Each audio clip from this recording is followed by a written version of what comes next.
একজন ভক্ত রমণ মহর্ষিকে জিজ্ঞাসা করলেন, সংসারে থেকেও কি আমি আধ্যাত্মিক সাধনা করতে পারি?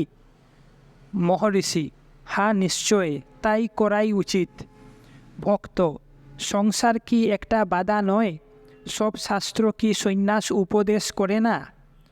মহর্ষি: সংসার তোমার মনে, জগৎ বলে ওঠে না আমি জগৎ, তাহলে এটা সব সময় থাকতো, সুষুপ্তিতেও বাদ যেত না।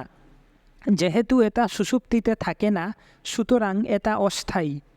অস্থায়ী বলে দুর্বল, দুর্বল বলে সহজেই আত্মার দ্বারা অভিভূত হয়। আত্মাই একমাত্র নিত্য বস্তু। আত্মাকে অনাত্মার সঙ্গে অভিন্ন বোধ না করাই সন্ন্যাস। অজ্ঞান চলে গেলে অনাত্মাও থাকে না, এটাই প্রকৃত সন্ন্যাস। ভক্ত: তবে আপনি কেন অল্প বয়সে গৃহ ত্যাগ করেছিলেন? মহর্ষি: সেটা আমার প্রারব্ধ। একজনের ইহ জীবনের ধারা তার প্রারব্ধের দ্বারা নিয়ন্ত্রিত হয়। আমার প্রারব্ধ এই দিকে, তোমার প্রারব্ধ ওই দিকে। ভক্ত: আমায় কি সন্ন্যাস নিতে হবে না?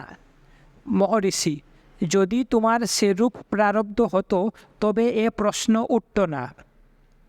ভক্ত: এতএব আমার সংসারে থেকে সাধনা করা উচিত। আচ্ছা, এ জীবনে কি আত্ম উপলব্ধি হবে? মহর্ষি: এর উত্তর আগেই দেওয়া হয়েছে। তুমি সর্বদাই আত্মা। আন্তরিক চেষ্টা কখনো বিফল হয় না, সফলতা আসতে বাধ্য।